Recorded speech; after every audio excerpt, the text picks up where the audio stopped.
Fala galera, bem-vindos a mais um vídeo aqui da Chave Mestra, e hoje a gente continua com o penúltimo episódio da segunda parte da História Perdida da Terra Plana. E se por acaso você não assistiu os outros episódios, recomendo você assistir. Vou deixar a playlist aqui no card. E como de costume, se você é novo no canal, não deixe de se inscrever, ative o sino com todas as notificações para saber quando os conteúdos são postados aqui no canal. E se gostar do conteúdo, deixe o seu like que ele ajuda no engajamento e crescimento e alcança mais pessoas aqui no YouTube.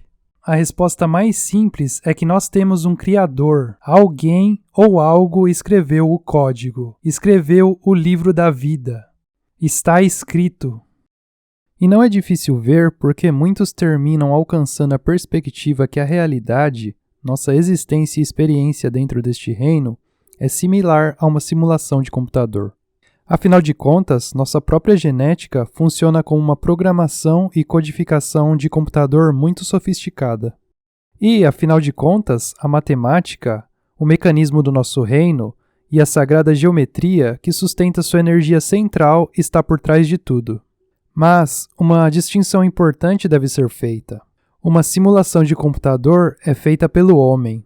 Ela é primitiva e o resultado de inteligência artificial que nós mesmos criamos. Deus não é similar à inteligência artificial.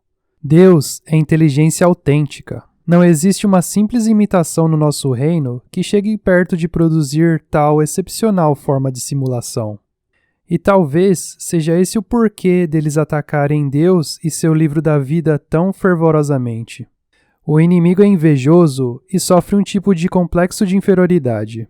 Quando alguém tem aspirações em ser grande, em ser como o Altíssimo, claro, um tipo natural de inveja irá emergir naquele indivíduo, especialmente se suas ambições forem em criar um reino de inteligência artificial, uma simulação em que tenha controle total.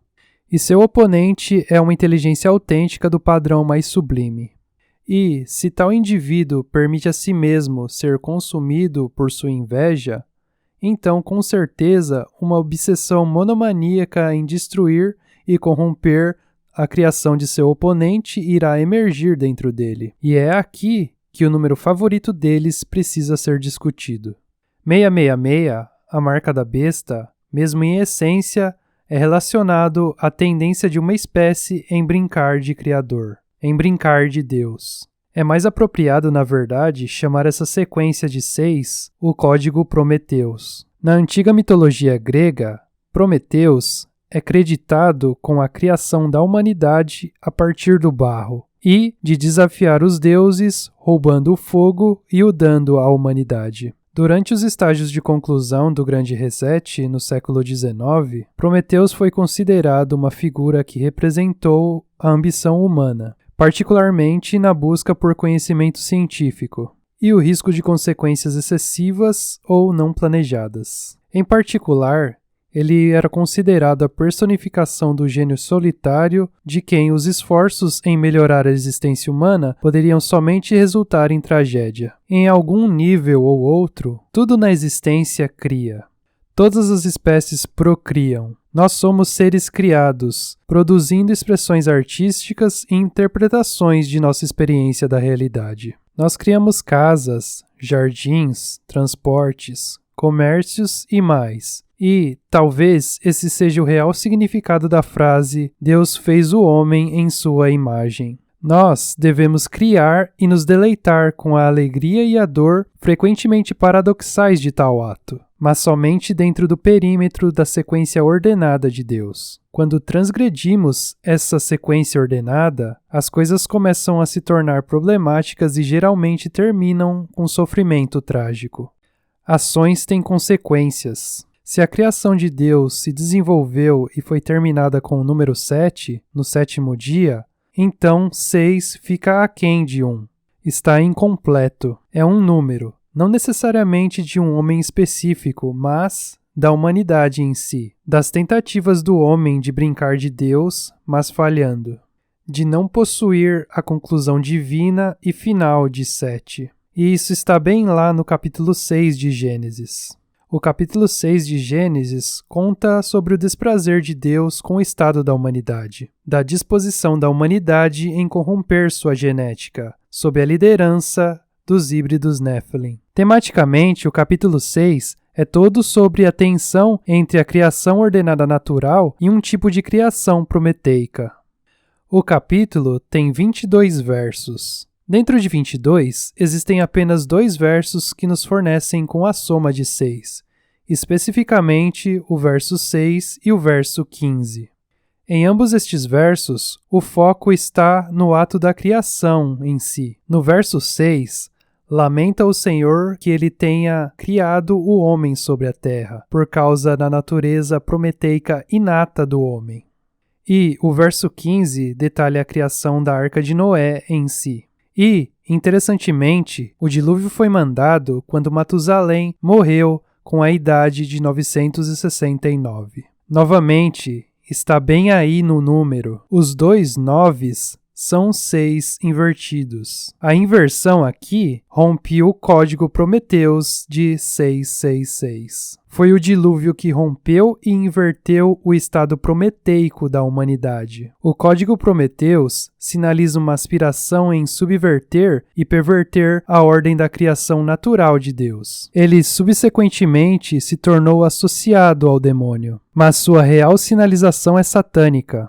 Se quisermos entender Satanás através da raiz hebraica da palavra, que significa adversário, que está em oposição à ordem de Deus. O código Prometeus, ou marca da besta, não só se refere a um evento particular, no qual as pessoas não podem comprar ou vender sem ter uma marca específica em si. Ele se refere ao completo sistema da besta de realidade distorcida e corrompida, no qual nós nascemos e permanecemos até nossa morte. E é isso realmente o que importa quando nós vemos a referência ao código Prometeus. Quando os controladores e suas marionetes integram essa sequência de 6 em suas narrativas e mentiras, isso é deliberadamente esconder em plena vista sua própria piadia doentia e sua própria maneira de nos dizer e ganhar consentimento informado. Eles querem que aceitemos subconscientemente seus esforços de brincar de Deus, que aceitemos cegamente seu sistema da besta. Eles desavergonhadamente querem que nós saibamos de onde a inspiração deles está vindo, que estão brincando de ser o arquiteto de nossa realidade percebida. Se a Bíblia contém 66 livros, então isso significa que em algum ponto eles brincaram de criador e removeram os outros livros. E eles deixam isso óbvio para nós, porque eles tentam jogar um jogo justo de bem contra mal. Se eles não tivessem sua própria maneira de nos dizer e nos dar a opção de saber, uma escolha em aceitar ou rejeitar, se eles somente impusessem isso sobre nós, então o que eles são? Ditadores. Exibir seu código à vista de todos é sua ideia covarde de jogar com justiça. E, se formos muito preguiçosos em investigar as coisas propriamente nós mesmos e aprendermos a história esboçada nas Escrituras, então mais nos enganarão. E essa sequência codificada é tão prevalente, tão entrelaçada dentro do tecido da Matrix que governa nossa percepção da realidade, que descartá-la como mera coincidência é ingênuo. Ela é uma sequência matemática profunda no prisma, alojada firmemente em nossas mentes. Por exemplo, no modelo heliocêntrico, a velocidade média de órbita da Terra ao redor do Sol é 66.616 milhas por hora.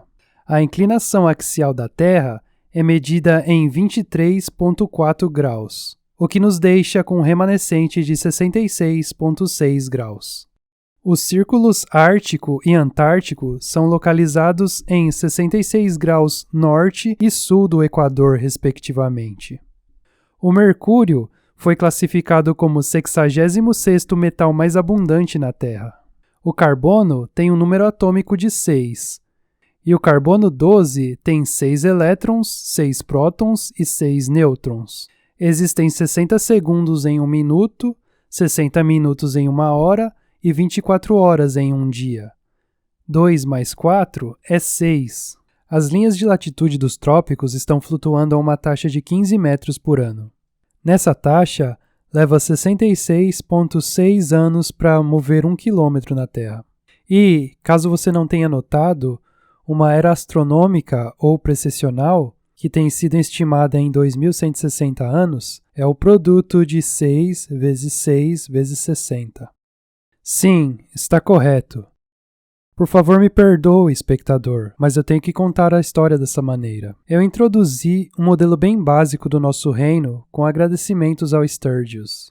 Mas nós retornaremos a isso mais tarde para realmente nuançar suas implicações. Existe algo fundamentalmente faltando aqui, algo que eu deliberadamente segurei para mais tarde. Nossa jornada será uma jornada longa, mas, por ora, um enigma. Existe uma coisa que nada é, e mesmo assim tem um nome. Às vezes é alto, às vezes é baixo. Se junta às nossas conversas, se junta ao nosso esporte e joga em cada jogo. O Código Prometheus nos oferece uma maneira de navegar através da desilusão. Ele é o nosso marcador de caminho. Quando nós tropeçamos nele ou desenterramos, realmente nos requer cavar muito mais fundo e tentar localizar o que está enterrado abaixo dessa fachada enganosa.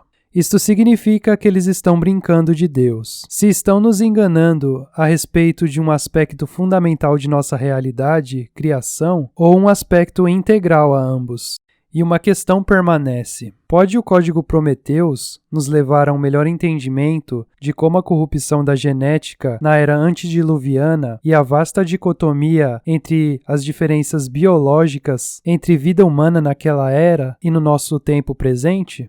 Existe evidentemente um óbvio dilema presente na descrição da Bíblia do mundo antediluviano. Se espécies humanas e angelicais compartilharam genética similar, no senso que elas ambas são tanto distintas quanto similares o bastante para se reproduzirem, então como que gigantes enormes foram gerados na Terra?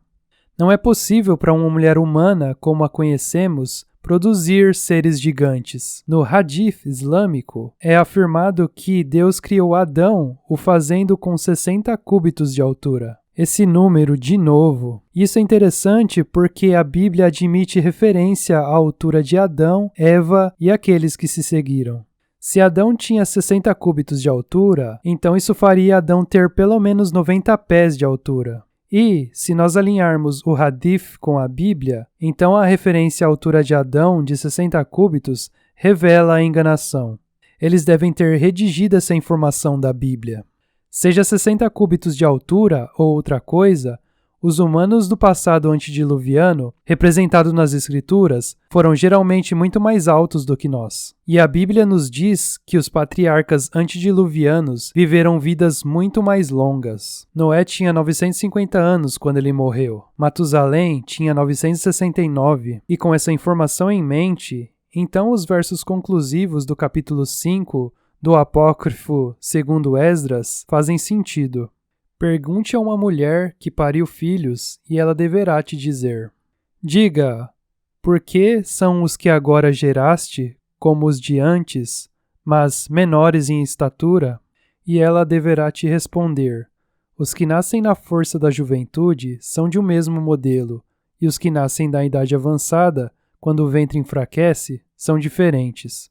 Considera, portanto, também que sois menor de estatura do que os que foram antes de vós, e assim são aqueles que vêm depois de você, menores que vós.